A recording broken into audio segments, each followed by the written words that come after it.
Okay, can you see that and can you hear me? Yes. Good. Okay, I want to dive down into the implementation of the IODA subsystem. So this stands for the Interface for Observation Data Access, and this lives underneath the abstract interface that Anna told us about called OBSpaces. So this is kind of like a singular OBSpace, and also the OBS vector. So kind of take a 10,000-foot view of JEDI. On the left side of this diagram, we have all the models that can be attached to JEDI. And then on the right side, we have a sampling of all the observation types that can be put in. So what we're doing here is putting all this common code that can be shared among people that are running DA jobs, either for research purposes or for operational purposes, in this common code under the OOPS and SABRE, UFO and CRTM and IODA repositories. And we're trying to share as much of that common code as we can amongst everybody. So this of course enables high leverage of work that's been done. So say you're a person who's developed a model and you want to start doing DA with it. Basically, all you need to do is write an interface, a JEDI interface for your model, and attach it to it. So I don't want to trivialize that work. It's a bit of work to develop this interface, but once you have that interface done, you have access to all the observation types, all the observation data, the forward operators, the filters, and all the DA algorithms that are embedded in JEDI. You're done at that point. You've attached the model, and now all of a sudden you can start doing DA with it. And the same thing kind of goes for the observation side. If you're a data provider and you've got a new instrument, you have to write the interface to get it attached to JEDI. I'll talk about that a little more in this presentation. And once that's done, you have access to all these models that can do forecasting and all the algorithms and et cetera as before. So the really nice thing about this is that you can leverage a huge amount of work that's already been done with a system like this. So IODA is the piece that allows observation data to be able to be ingested into this, and also to write out results that are related to observation data so you can run diagnostics on it. So it kind of lives on this right side over here on the observation side. The motivation and the organization that we've done here is that we're trying to separate concerns. So we want to isolate the science activity from the way that the data is stored and how it's handled. Let the scientists focus on the science results and stuff, and let the software engineers, focus on data storage and techniques and things like that. Right now, it's organized into 3 levels. There's kind of a long-term storage. This is to keep like a historic database and to keep an archive of data. This is coming together in a project called R2D2 that's underway, but it's a ways off into the future. At that level, you're trying to put a huge amount of data and store it as efficiently as possible, and the access to it will be slower than other levels of this data. The next level are like files on a disk, and these are observations you pulled into the system to do one DA cycle. So maybe you've asked for aircraft and radiosonde and AMSUA or something, and so you pull those 3 in out of an archive or from wherever, and those are on a disk, so you have faster access to them and you can run faster through this DA cycle. And then the third level is in memory storage of the observations, and these are the OBSpace objects that I'll talk about later in today. And this is the fastest access that you can get, but it's also the more expensive one, I guess. You're limited, I guess, on how much you can get in. So you're reading these things in and filtering out, observations and then optimizing that way. So there's also kind of two environments that we're targeting. One of them is to be after you've done a DA run, whether it's research or operational, whatever, and you want to generate plots and analyze and start verifying things on a workstation. So you've got a smallish computer like a laptop or a desktop, and you want to be able to pull data down to that desktop and then run plotting algorithms on them and generate plots and things like that.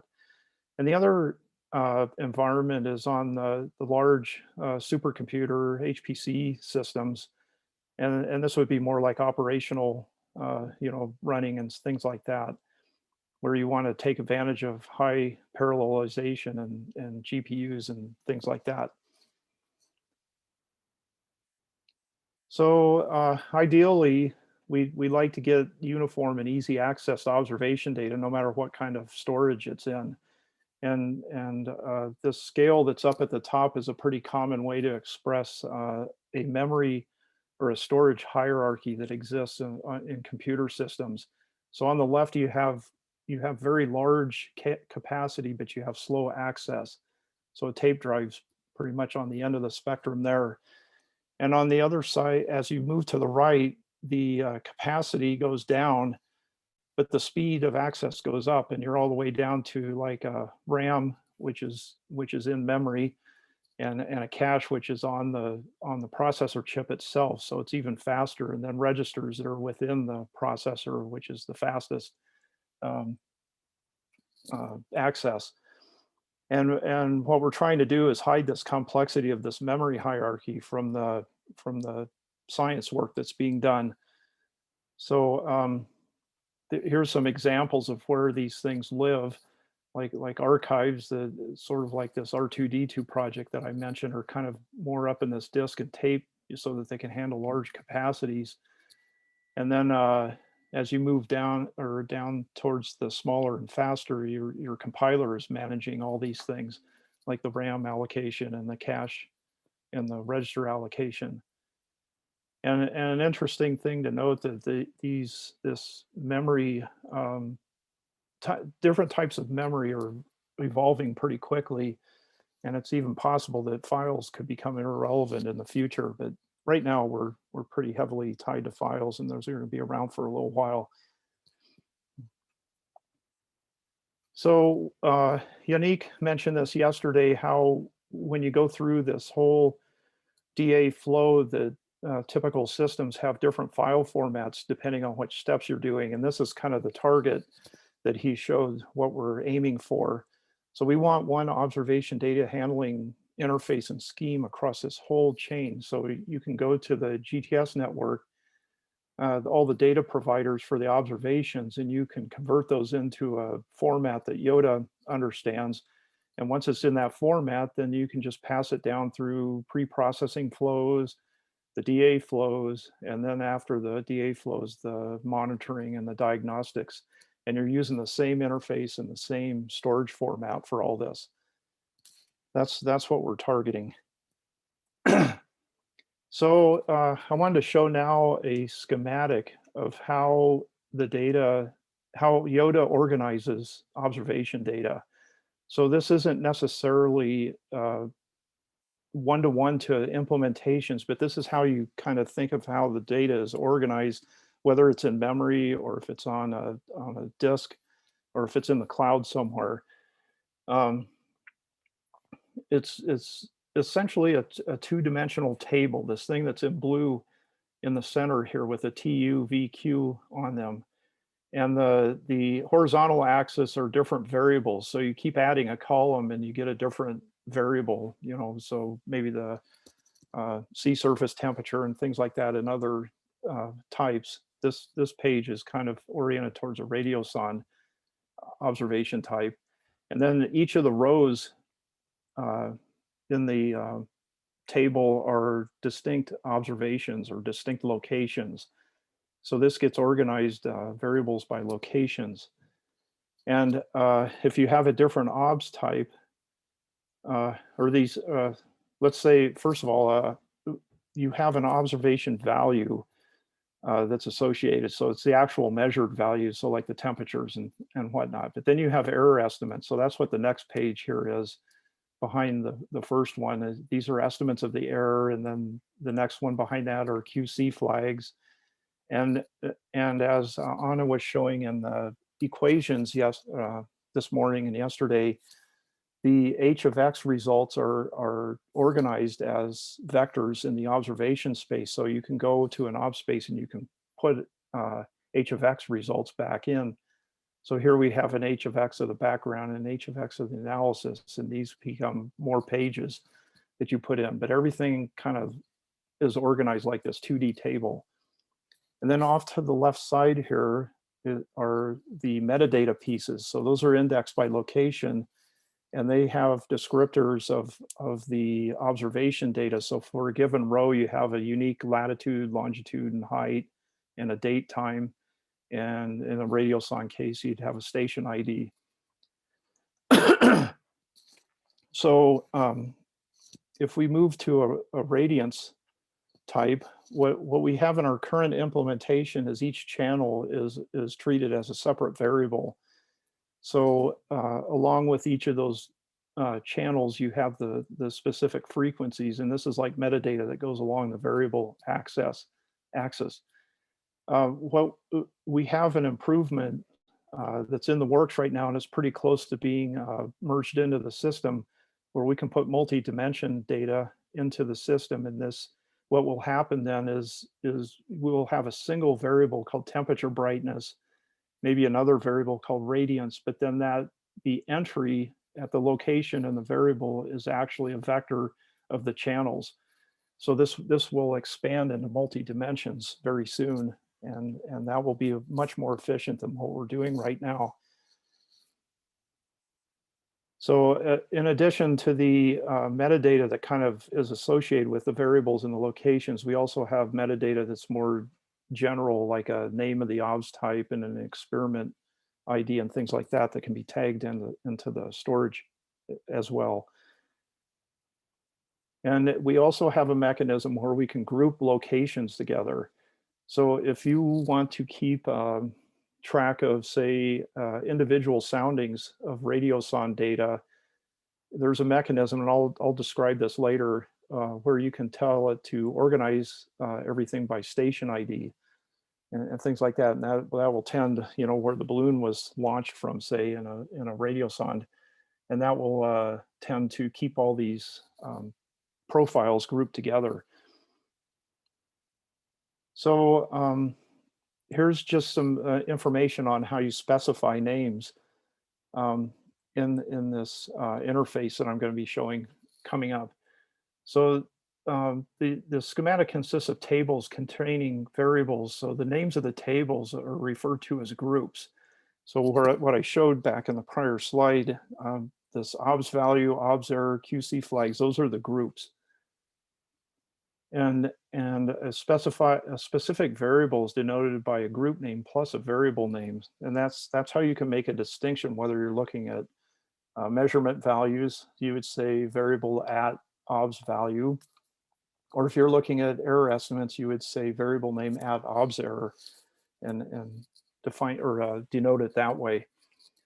I wanted to note though, the OBS project in JCSDA, which is a sibling project of JEDI, they're working on defining a consistent naming convention for all of the metadata and what these groups are named and what the variables are named for all the different types of instruments and measurements and things like that. So I don't want to imply that this is a naming convention. This is just kind of the method that you use to specify a name, a variable name in a group in the interface that's coming up on the next slides. About a year and a half ago, we did this big requirements gathering exercise out in Monterey, California. And we collected a large amount of information and feedback from people about what IODA needs to be able to do. And this has been distilled down to the first column on the left here, these requirements, and there's 11 of them here. And I just wanted to put this up here to kind of note that we're making significant progress in all of these areas here, and there's still a lot of work to be done, but we're making like this access to data and metadata. We've got about 20 some filter operations that are in UFO, and we've got about 30 some observation types that we have in all our test data. And IODA is able to handle all that and be able to supply all the information that these filters and operators need. So anyway, a lot of progress being made on all of this. Oh, another thing is that we're up to about tens of millions of observations still with a fairly decent runtime, but we got a little ways to go to get to operational quality, so that's still underway as well.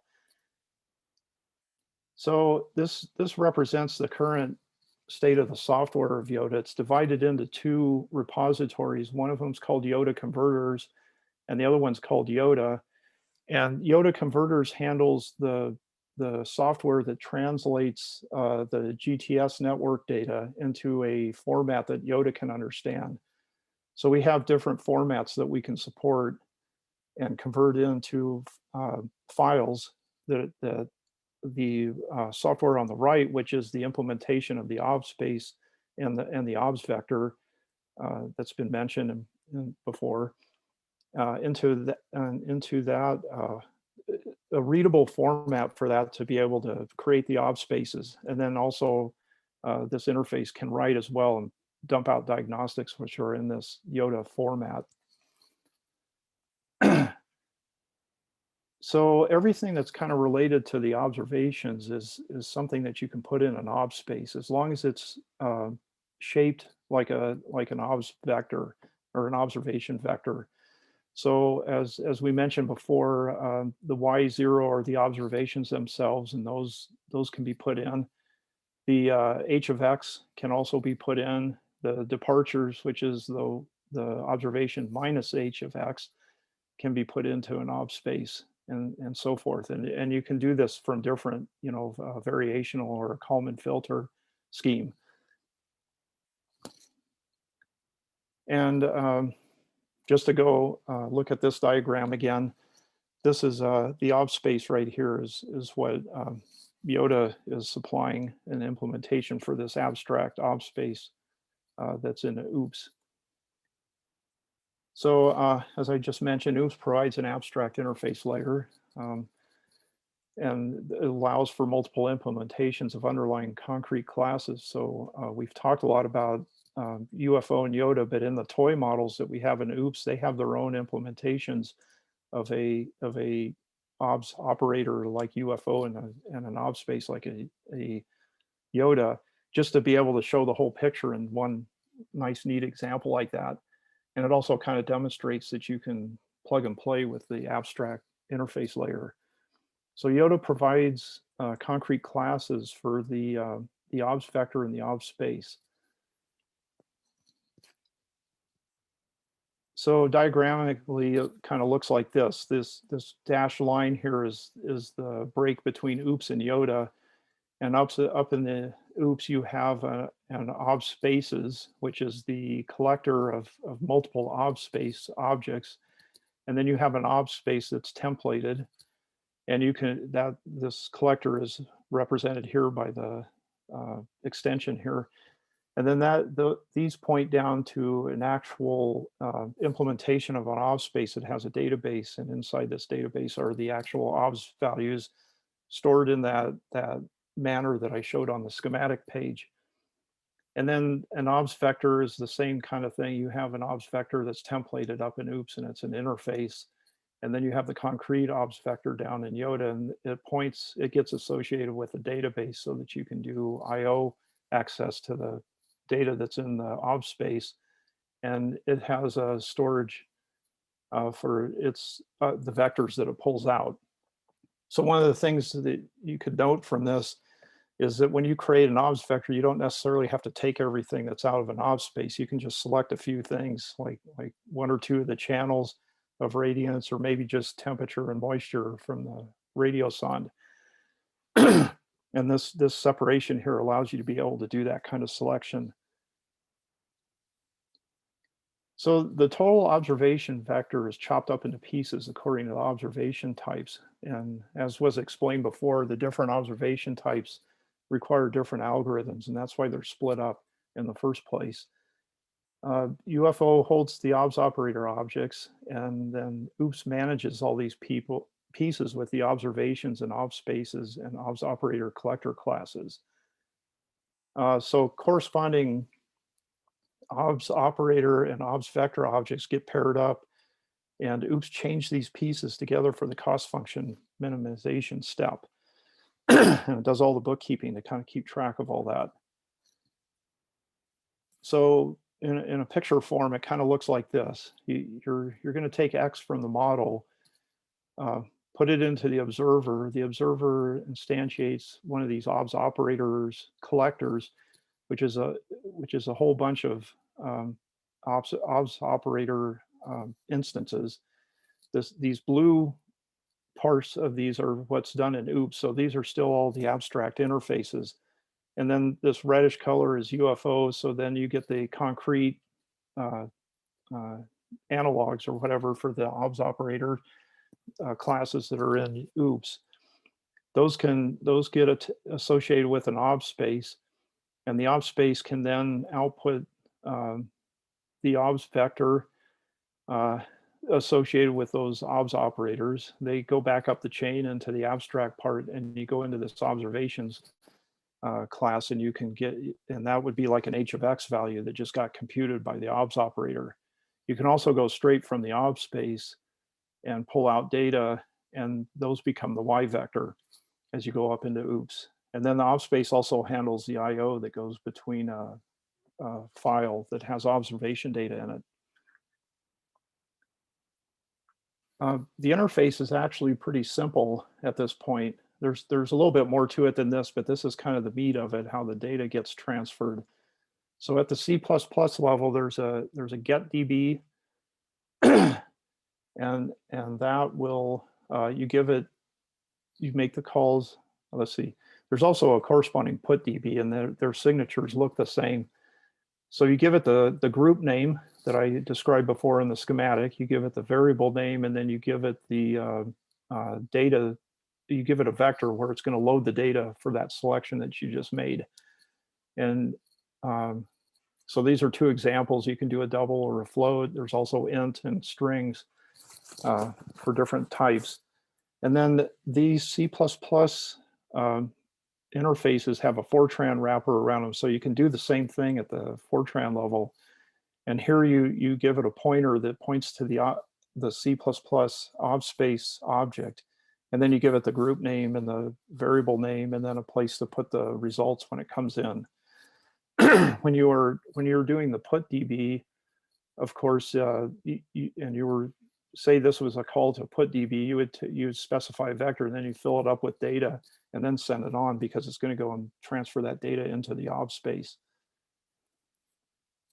So this API is independent of the file format or the internal structure, and all the applications should be going through this API. I want to note too that we're doing this development with the IODA, and this API is going to change a little bit and become a little more flexible than it is right here. So we can, that'll be coming down the line here pretty soon. So talk about the initialization of an OBS space. So this is also called the constructor, basically, of this OBS space. There's two methods that are available now. One of them is to read from a file, a IODA file that's been formatted by the IODA converter step. And this is more geared towards the operations or testing type functions. And then there's a mechanism that's built into JEDI now where you can algorithmically generate observations.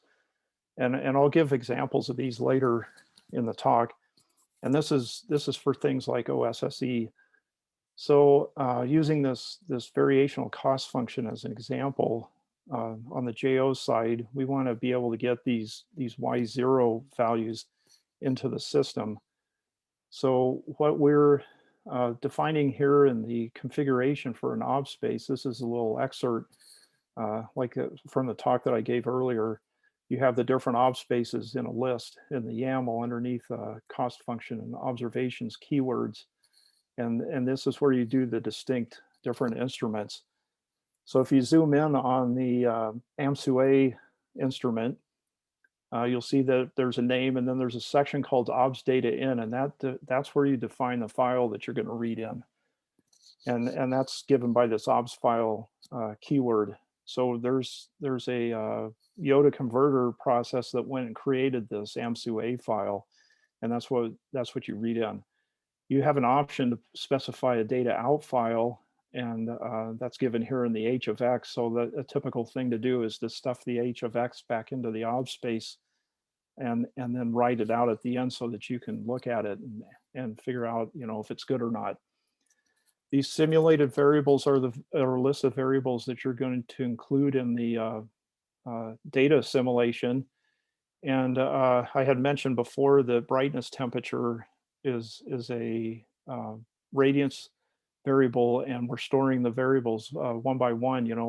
Each channel is a variable in the database, and that's what this channels specification is for. So you want to read out of the file channels 4 through 6 and 9 through 14. So that will create an ob space with brightness temperature 4, brightness temperature 5, etc., to cover those pieces of the brightness temperature that you wanted.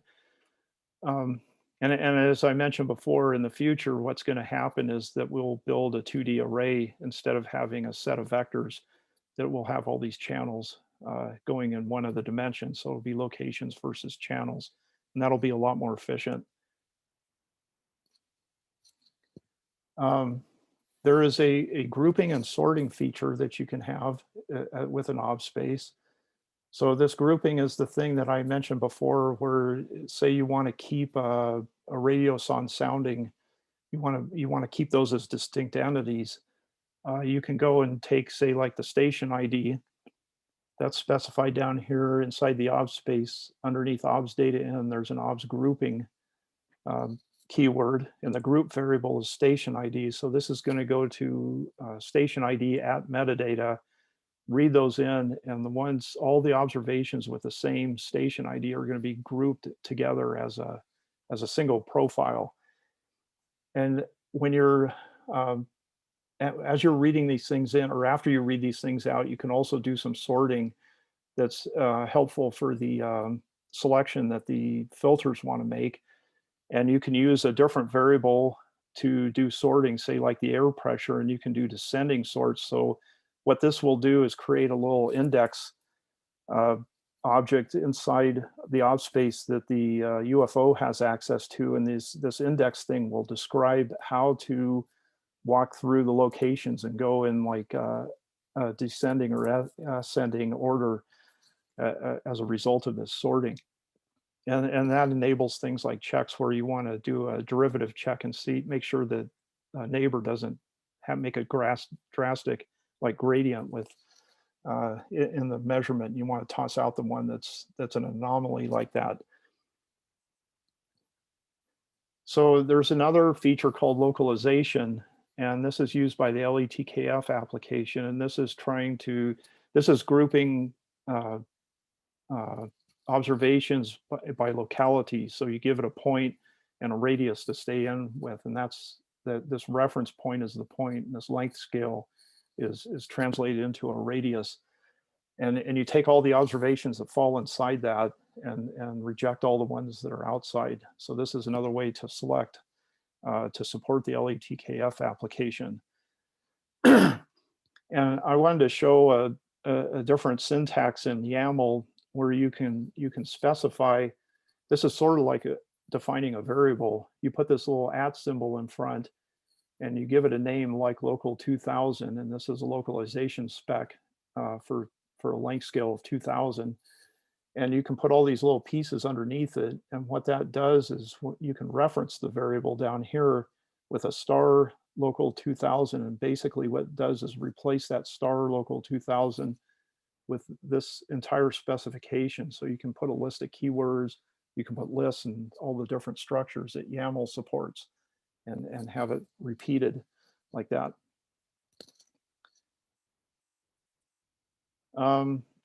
There's also the second initialization is a algorithmic, and what this is supporting right now today is a function that we've been calling makeobs. It's part of the HFX functionality, and what that does is go to the model and get observation values that are at all these locations that are specified here in the YAML, and give those observations small perturbations so that you can generate a set of observations that are somewhat, close to what the forecast is saying, so that you can do a reasonable experiment with them.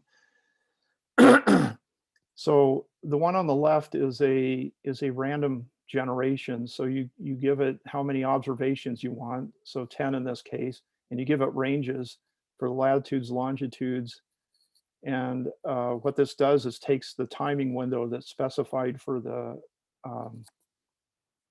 DA run and these lat lons begin and end times, and generates random values for these locations within the